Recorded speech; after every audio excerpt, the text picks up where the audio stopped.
यहाँ बनाना गया मंदिर जो था कृष्ण भगवान के मंदिर की कला की उत्कृष्टता का प्रमाण है। ठीक है, चट्टानों को काटकर निर्मित सीढ़ी नुमा उद्यान दर्शनीय है। चट्टानों के यानी कि पत्थरों को विशाल टुकड़े को काट दिया गया था। रानी उद्यान के आगे 3 तलों वाला एक इमारत, इसकी प्रहरी जान पड़ती, प्रहरी यानी कि रक्षक जान पड़ती है। मार्ग के दोनों ओर जलाशय बने हुए हैं, दोनों तरफ क्या बच्चे बने हैं, क्या बने हुए हैं बच्चों, जलाशय यानी कि तालाब बने हुए हैं। ठीक है, उद्यान में प्रवेश करते ही वहाँ के गीत, लोकगीत गायक अपने अपने वाद्यों पर किसी न किसी हिंदी या राजस्थानी गीत की धुन छेड़कर पर्यटकों को प्रसन्न कर उसमें कुछ दक्षिणा की आकांक्षा करते जान पड़ते हैं। आकांक्षा करते यानी कि इच्छा जाहिर करते हुए। वाद्यों यानी कि संगीत के धुन के साधन। ठीक है बच्चों, तो जैसे ही प्रवेश करते हैं तो वहाँ के प्रवेश जैसे ही करते हैं तो लोकगीत बजने लग जाता है, अपने अपने वाद्यों पर बजाने लग जाते हैं।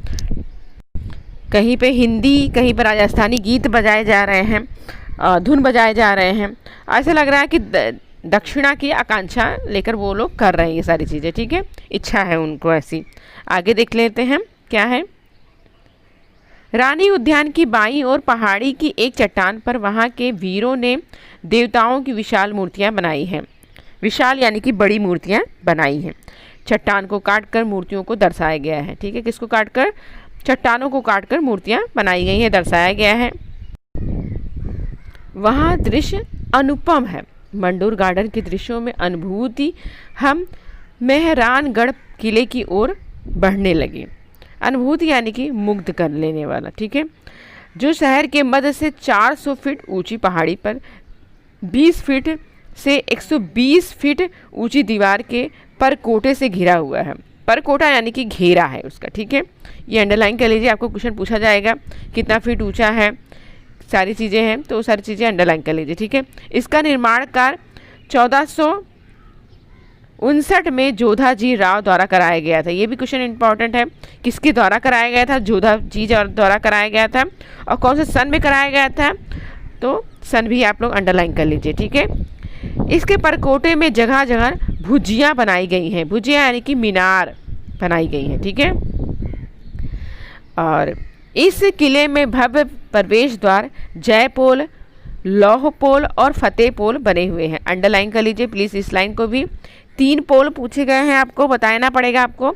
तो नंबर 1 है जयपोल, दूसरा है लौह पोल और तीसरा है फतेह पोल। ठीक है, आगे देख लेते हैं हम लोग। जयपोल आते आते ही शहर नीचे रह जाता है और हम काफ़ी ऊपर आ जाते हैं। ठीक है बच्चों, ऊपर की रेगिस्तानी धूप और शाम की चमकती चांदनी में शहर का भव्य एवं मनोरम दृश्य वहाँ का बड़ा ही मन भावन दिखाई देता है। ठीक है, भव्य यानी कि सुंदर, तो बहुत ही सुंदर दिखाई पड़ता है। ये प्रवेश द्वार जोधपुर राव के विभिन्न वंशजों द्वारा निर्मित किया गया है। विजय के प्रतीक के रूप में बनवाए गए हैं। ठीक है, प्रतीक यानी कि चिन्ह के रूप में बनवाया गया है।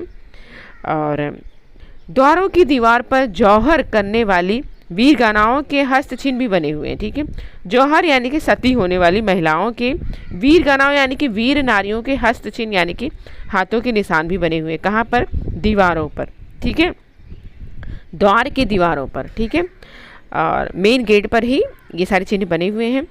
दुर्ग के अंदर कई भव्य और विशाल भवन हैं। दुर्ग यानी कि किले के अंदर बहुत विशाल भवन भी हैं। कौन कौन सा है देख लेते हैं, अंडरलाइन कर लीजिए, पूछा जाएगा आपको क्वेश्चन। मोती महल, फूल महल, शीश महल, दौलत खाना, फतम महल और रानी बाग, रानी सागर आदि है। ठीक है बच्चों,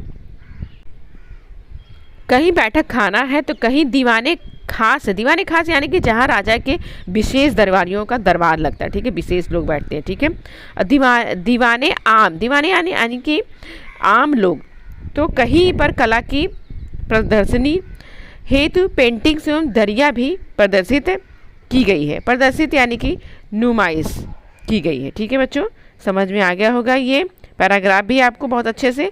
आगे देखते हैं, बहुत ही इंटरेस्टिंग लेसन है, बहुत ही मज़ा आ रहा होगा आपको। चलिए हम आगे देखते हैं। इसके बाद हम दूसरी पहाड़ी पर स्थित जसवंत ठंडा नाम से विख्यात स्मारक देखने चले गए। ठीक है, अंडरलाइन कर लीजिए कौन सा विख्यात स्मारक था, जसवंत ठंडा। ठीक है, उसे देखने चली गई लेखिका। प्रवेश द्वार के एक ओर महादेव मंदिर था। ठीक है, प्रवेश द्वार के एक ओर क्या था बच्चों, महादेव का मंदिर था, दूसरी ओर सरोवर था। ठीक है, यहाँ अनेक पक्षी, भांति भांति की चिड़िया चहचहा कर अपनी प्रसन्नता की सकारात्मक ऊर्जा पर्यटकों को प्रदान कर रही थी। ठीक है, आगे देखते हैं। यह स्मारक 1903 में महाराजा जसवंत सिंह की स्मृति में बनाया गया था। ठीक है, किसकी स्मृति में बनाया गया पूछा जाएगा आपको, राजा जसवंत सिंह की स्मृति में बनाया गया। तो कौन से सन में, 1903 में। अंडरलाइन कर लीजिए इस लाइन को भी। जोधपुर के इन सभी स्थलों की चित्रकला, स्तव्य कला तथा मूर्ति कला को देखकर भारतीय कलाकारों का सम्मान और उन्हें नमन करने का मन करता है। ठीक है, अब इतना सुंदर सारी चीज़ों बनाया है, तो यहाँ पर ये सारी चीज़ों को देखकर लेखिका कह रही हैं कलाकारों को नमस्कार करने का, उन्हें सम्मान करने का मन कर रहा है उनका। ठीक है, आगे देखते हैं।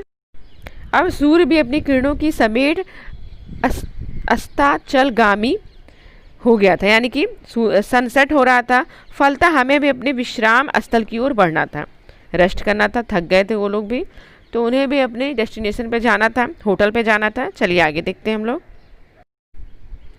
जोधपुर से जैसलमेर रात्रि की गाड़ी थी। ठीक है, जोधपुर जैसलमेर एक्सप्रेस से तत्काल का आरक्षण कराया और चल पड़े। ठीक है, तत्काल का आरक्षण यानी कि तुरंत रिजर्वेशन कराया और वो चल पड़ते हैं। अगली प्रातः को हम जैसलमेर स्टेशन पर उतरे। समय व्यर्थ न गवाते हुए हम शीघ्र ही होटल की वैन में बैठ गए और थोड़ी देर में ही होटल के स्वागत कक्ष में आसीन बैठे यानी कि बैठे हुए थे। ठीक, होटल पहुंच गए, फटाफट वहां पर बैठ गए जाकर। आगे देखते हैं। एक कक्ष में हमारा सामान पहुंचाकर दिन भर का कार्यक्रम होटल के मालिक ने ऐसे निर्धारित कर दिया था जैसे किसी पूर्व परिचित अतिथि का। ठीक है, तो सारे चीज़ें होटल के जो मैनेजर थे उन्होंने सारी चीज़ें मैनेजमेंट सारा चीज़ें कर दिया था, कैसे हमें जाना है, क्या करना है, सारी चीज़ें उन्होंने इंतजाम कर दिया था। थोड़ी देर बाद ही नगर भ्रमण की व्यवस्था की गई, यानी कि नगर को देखने की व्यवस्था की गई। पहले यहाँ का सबसे बड़ा आश्चर्य देखने गए पटवा की हवेली। ठीक है, अंडरलाइन कर लीजिए। सबसे पहले क्या देखने गई, वो पटवा की हवेली देखने गई। ठीक है, 18वीं सदी में शहर के प्रसिद्ध व्यापारी सेठ पटवा ने अपने 5 पुत्रों के लिए इन हवेलियों का निर्माण किया था। ठीक है, तो 18वीं सदी में किया गया था, उन्होंने अपने 5 पुत्रों के लिए ये हवेली का निर्माण किया था। ठीक है, वहाँ के प्रसिद्ध व्यापारी ने, अंडरलाइन कर लीजिए, ये सारी लाइन बहुत इंपॉर्टेंट है। आगे देख लेते हैं। एक के निर्माण में 12 वर्ष का समय लगा था। शहर के मध्य में खड़ी ये 5 हवेलियां कलात्मक वास्तुशिल्प का अनुभूत नमूना है। इनकी छतें बहुत ही खूबसूरत पत्थर के स्तंभों पर खड़ी हुई हैं। हवेलियों में पत्थर की बनी हुई जालियों का काम, कई पारदर्शक झरोखे, सोने के कलम से की गई चित्रकारी, सीपी और कांच का कार्य पर्यटकों को आश्चर्यचकित कर देता था। धन है वो शिल्पकार जिनके हाथ और मस्तिष्क में यह करिश्मा किया है। ठीक है बच्चों, बहुत ही सुंदर ढंग से ये सारी चीज़ें बनाई गई, हवेली की बनाया गया है। तो ये लेखिका देख के बहुत ही आश्चर्यचकित हो जाती हैं और उस शिल्पकार को भी नमन करना चाहती हैं कि कितना सुंदर उनका हाथ था, कितना सुंदर उनका मस्तिष्क था जो उन्होंने इस तरह की रचना की है।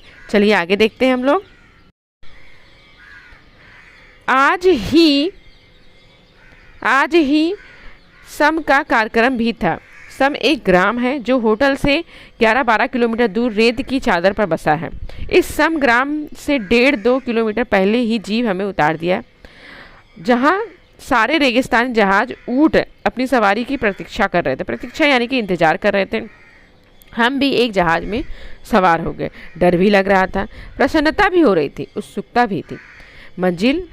हमारी मंजिल थी सूर्य अस्त केंद्र बिंदु। ठीक है, सनसेट का केंद्र बिंदु था उनका मंजिल। ऊँट की सवारी का यह पहला अनुभव था। ऊँटों की कतारों ही कतार थी, सभी पर नर नारियों का बाल वृद्ध सवार थे।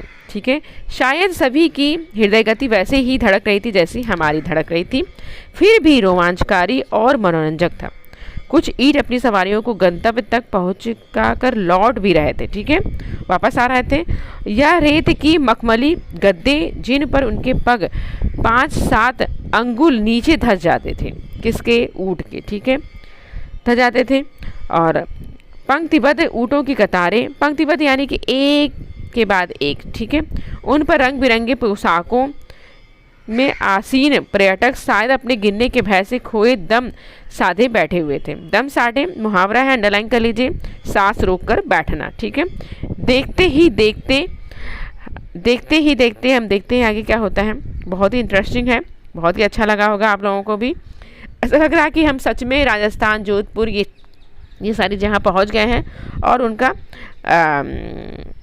मनोरंजन कर रहे हैं और हम पहुंच कर एक्साइट हो रहे हैं। ठीक है, चलिए देखते हैं आगे क्या होता है।